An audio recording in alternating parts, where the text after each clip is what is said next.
They came in numbers beyond counting, an alien armada certain of their victory. Earth's outpost stood silent, its defenses shattered, its people cornered. But in that silence, one human stepped forward, and when the dust cleared, the galaxy would remember that single act for centuries to come. The ambush, the stars in the outer reach looked different than they did from Earth.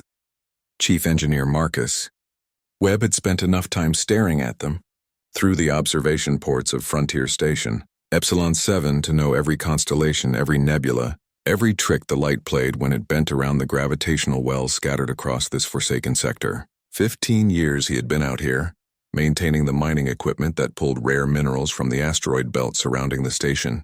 15 years of solitude broken only by the small crew that rotated through every 6 months.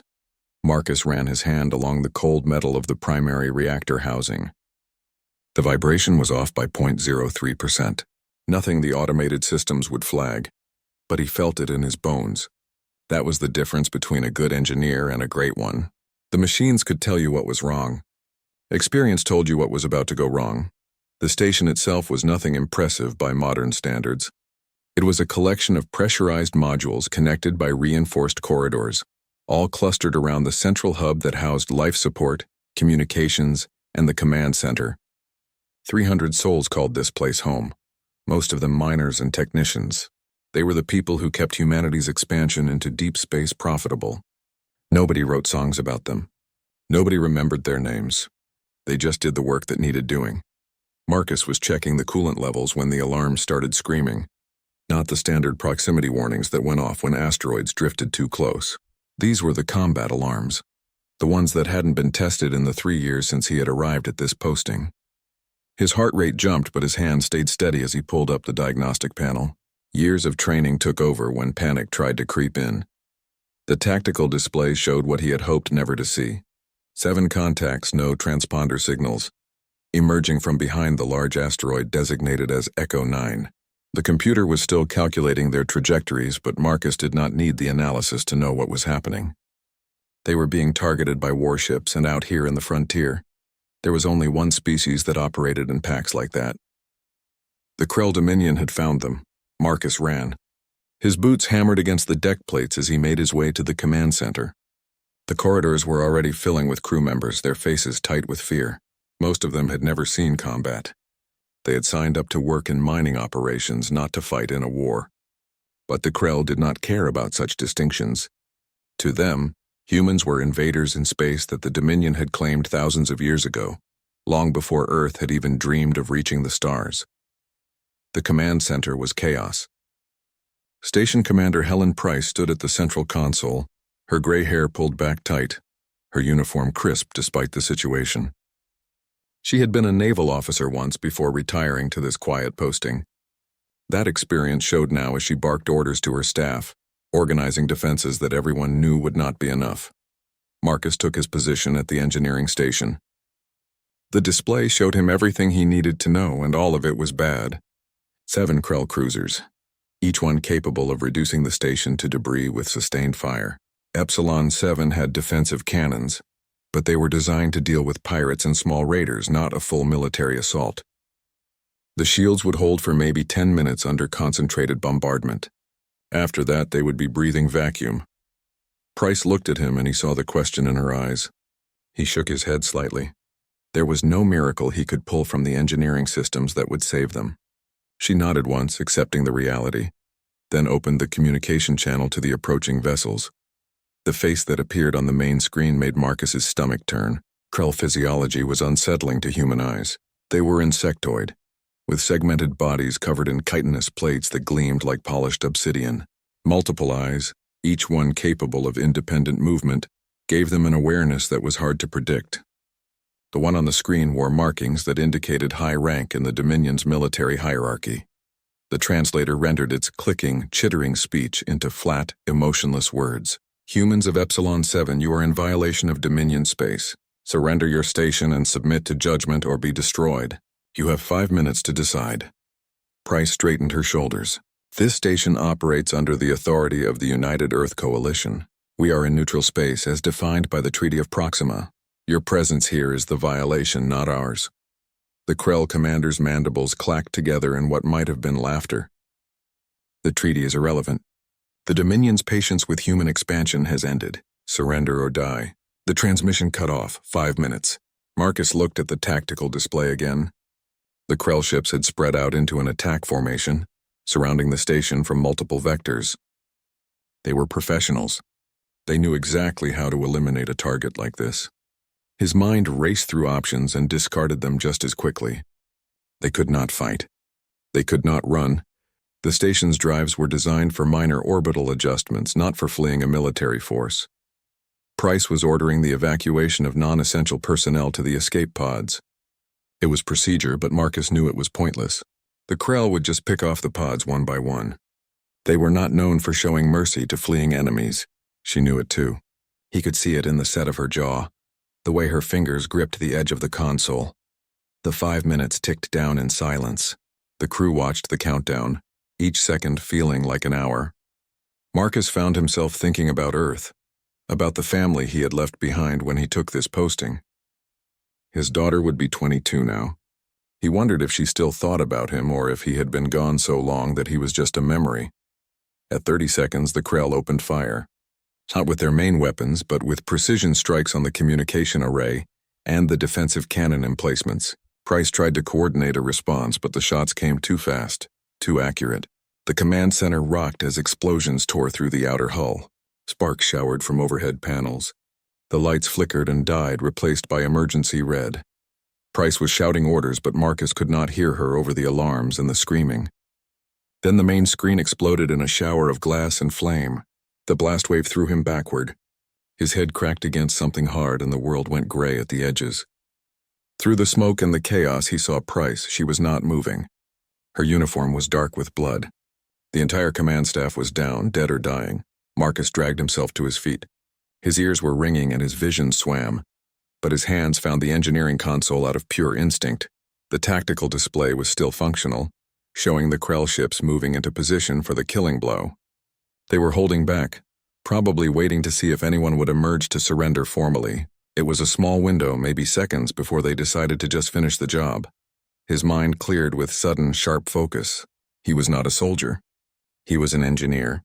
But right now, that might be the only thing that could save them. The station was not designed for combat, but it was designed to operate in one of the harshest environments known to humanity. The equipment here could tear apart asteroids, process ore in extreme temperatures, and maintain life support in the vacuum of space. All of that required power, precision, and tools that could be repurposed if someone knew how. Marcus's fingers flew across the console, accessing systems that had nothing to do with conventional warfare. The Krell wanted a fight. They were about to get one from a direction they would never expect. The turning point, the station shuddered as another Krell barrage hammered the shields. Marcus ignored the warnings flooding his console and focused on the system diagnostics. He had maybe 2 minutes before the shields collapsed completely, and he needed every second to make his desperate plan work. The command center was a tomb of smoke and sparking electronics, but the engineering station was still functional. That was all he needed. He opened the station-wide communication channel. His voice, rough from smoke inhalation, cut through the panic on every deck. All personnel, this is Chief Engineer Webb. Commander Price is down. I'm assuming command authority. If you can hear me and you are not injured, get to your emergency stations now. We are not surrendering and we are not dying here. The words surprised him as much as they probably surprised the crew. He had never been a leader. He fixed machines, not people. But someone had to step up, and apparently that someone was him. He heard acknowledgments coming back through the comm system. People were scared, but they were responding. That was good enough. Marcus pulled up the schematic for the station's mining operations. Epsilon 7 processed approximately 4,000 tons of raw asteroid material every day. That required an extensive network of industrial equipment, from the harvester drones that broke apart the asteroids to the massive ore launchers that sent processed materials toward the inner colonies. None of it was designed as a weapon, but engineering was about seeing potential where others saw limitations. The harvester drones were his first target. There were 23 of them currently docked in the deployment bay, each one equipped with high-intensity lasers for cutting through solid rock and reinforced grapplers for hauling chunks of debris. They were controlled by a simple AI that could navigate the asteroid field and identify valuable minerals. Marcus overrode the safety protocols and rerouted control to his console. The drones were not fast, but they did not need to be. The Krell ships were holding position around the station, confident in their superiority. He launched the drones. On the tactical display, they appeared as small blue dots spreading out from the station in a loose formation. The Krell probably saw them as evacuation craft or escape pods. They would realize their mistake soon enough. Marcus assigned each drone a target, prioritizing the cruisers that were charging their main weapons. The drones accelerated toward the Krell formation, their laser cutters activating. The first drone reached a Krell cruiser and attached itself to the hull with its grapplers. Before the Krell could react, the laser cut through the outer armor plating and into the vital systems beneath. The cruiser tried to shake the drone loose, but the grapplers were designed to hold tons of rock against the inertia of high-speed maneuvering.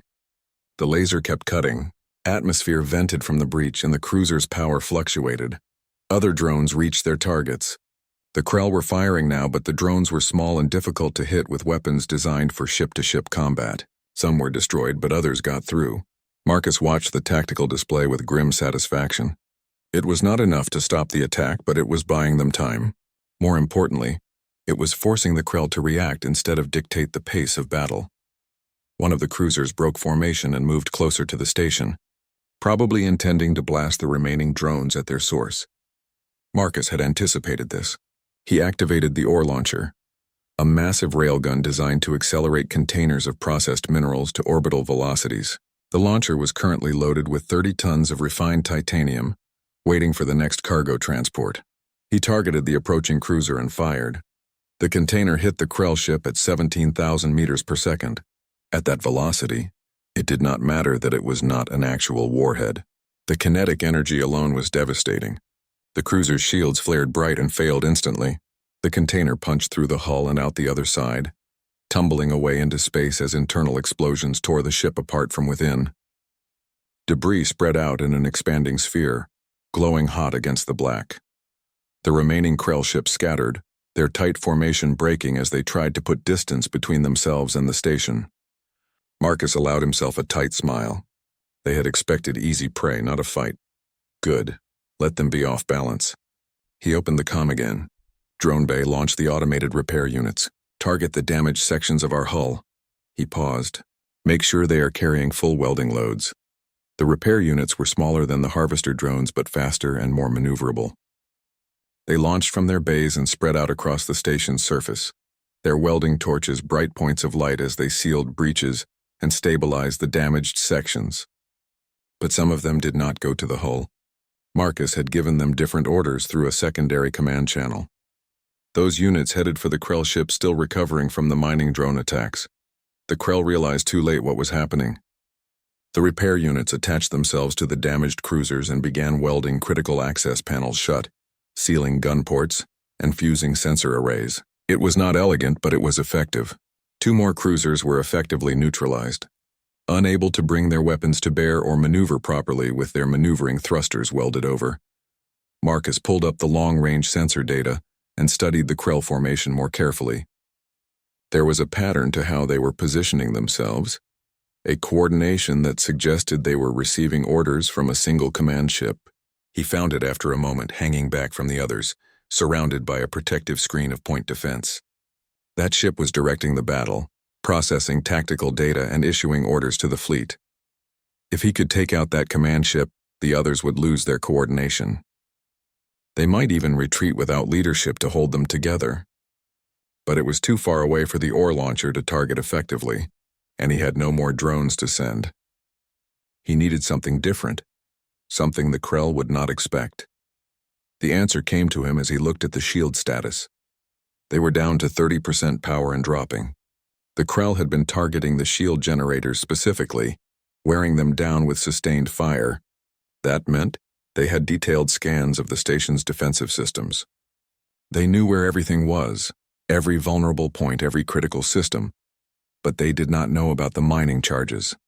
Epsilon 7 kept a large stockpile of high-yield explosives for breaking apart particularly dense asteroids. The charges were stored in a reinforced magazine on the outer rim of the station, far from the habitation modules for safety reasons. Marcus accessed the inventory. There were 40 charges remaining, each one equivalent to 50 tons of conventional explosives. More than enough for what he had in mind. He needed someone to manually deploy the charges. The automated systems were too slow, and the Krell point defense would shoot down any drone carrying such an obvious weapon. That meant a person in a suit carrying the charges into position. It was a suicide mission. The Krell would see someone coming and target them immediately. But if they were distracted, focused on something else, there might be a chance. Marcus stood and headed for the suit locker. He did not ask for volunteers. This was his plan, his responsibility. The crew had families waiting back home. He had been out here so long that everyone he cared about had moved on without him. That made the choice easier, if not easy. The emergency suit was older than he liked, but it functioned.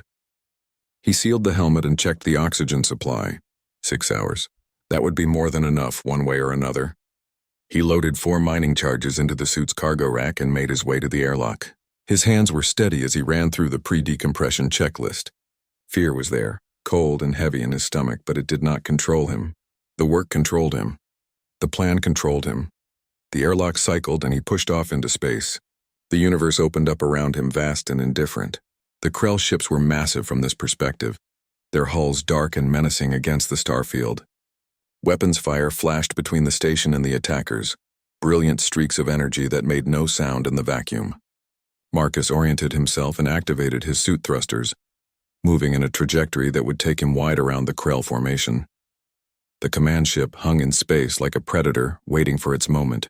Marcus could see the point defense turrets tracking movement around it, ready to shoot down anything that approached.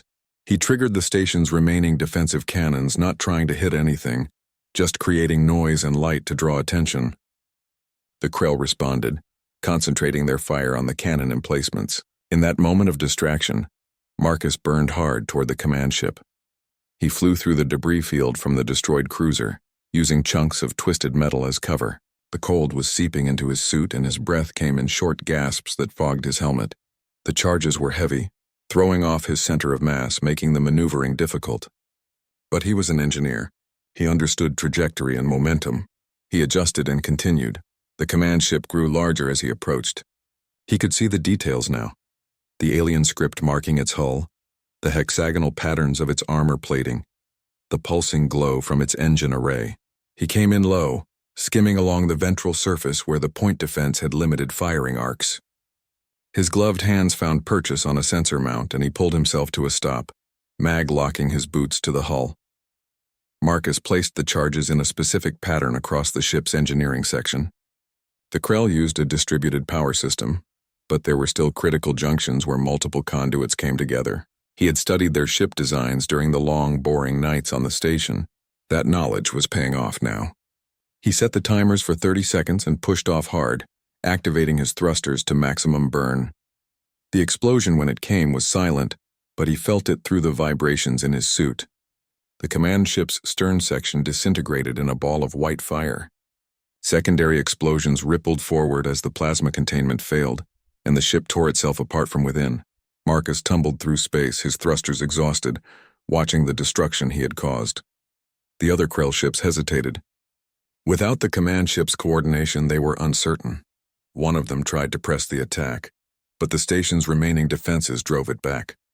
Then one by one they broke off and retreated into faster-than-light travel, leaving their dead and damaged behind.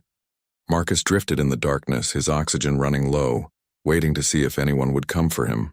He had done what needed to be done. The station was safe. The crew would survive. That would have to be enough. The rescue shuttle found him 40 minutes later. They pulled him aboard and he collapsed in the airlock, exhausted beyond anything he had ever known. When they got him to the medical bay, the crew was there, all of them watching him with something like awe. He wanted to tell them it was not heroics, just engineering, just problem-solving, but the words would not come. 3 days later, when the military reinforcements arrived to secure the sector, they found Epsilon 7 damaged but operational. Marcus was back in the engineering section, fixing the reactor that still vibrated at 0.03% off normal. The admiral who came aboard asked to meet the person who had defended the station against impossible odds.